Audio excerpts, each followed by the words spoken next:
Hello, you're welcome to another episode of Faith Series with Catherine Nathan. This particular topic today, was not easy. I titled this one When Love is Hard.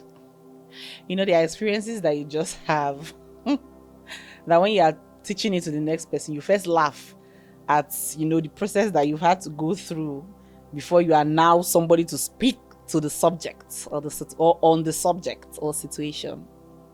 So when love is hard, this particular episode just stemmed from an experience that I have or I've had.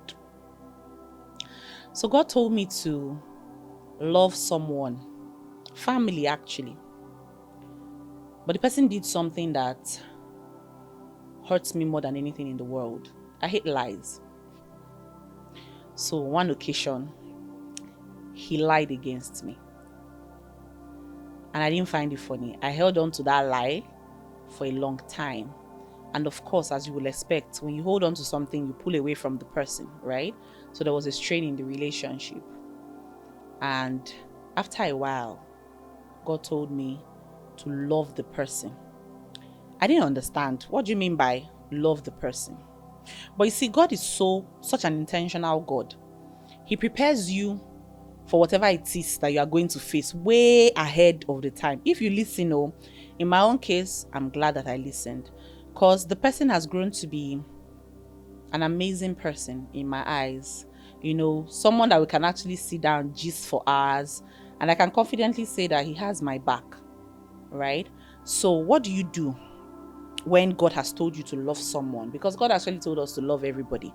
Let's look at Luke 6 verse 27 to 28. And Jesus said, love your enemies, do good to those who hate you, bless those who curse you, pray for those who mistreat you. Paul describes love as patient, kind, and not easily angered. Now, in my own situation, of course, I was angered. I don't know if it was easily, but I was. And a lot of us might find ourselves in that situation today. But when God says love, it's because he knows that we actually can. So the first step to loving someone, even when it's hard, is going to God and actually just letting him help you love. In my case, that's what I did.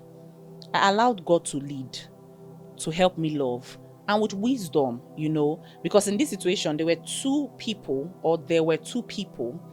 One that I actually just loved, naturally liked the person's personality and everything.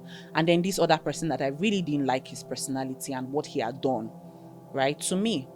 But then in this situation, I want to show the one I love a video, and God will say, show this person first. So for the sake of this video, let's name them. Let's name them M and K. So K is the person who offended me, and M is the person who I naturally loved. But then God will say, I want to show that video. See this meme or see this whatever, and I want to pass it to M. But God will say, show it to K first. So I started showing it to K. I started talking to K. I want to ask M, how are you? God will say, ask K first. I'll ask K. K will open up. With time, I started noticing that this person is not this person. This person is not bad. Because hate or dislike blinds us to how sweet and how beautiful people can actually be. So when I started listening to God, I started opening my eyes. Then this person is the one that fights for me now with wisdom. God says, do this, I do it. Show this, I show it. And it has become beautiful. So I don't know who that person is in your life that it's difficult to love them. Can you go and pray about it and let God show you how to love this person? In my own case, inclusion, making him feel like he mattered, even when I didn't intend to, has opened up a friendship, a brother and sisterhood that is so beautiful to see.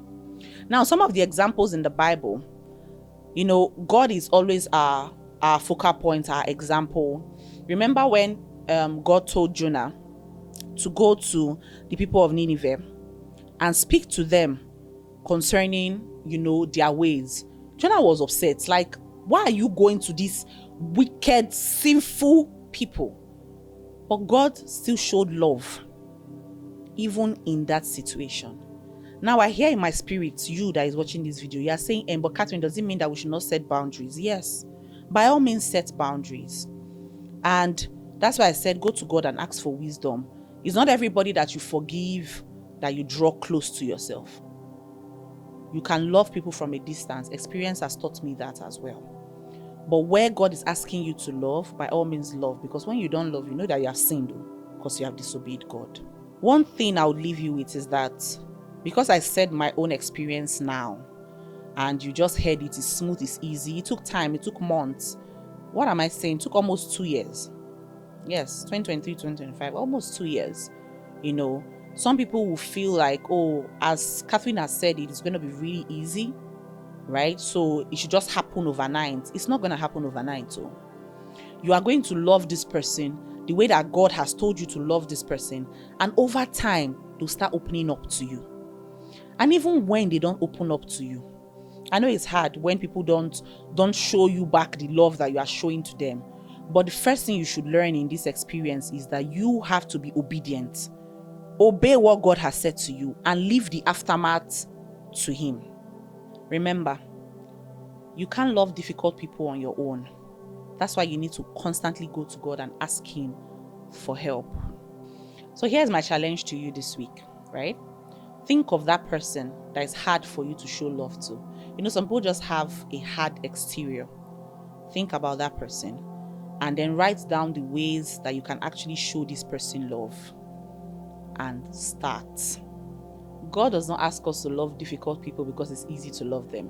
He actually asks us to love them because it is what He does with us every day. You know how stubborn you are. You're very stubborn.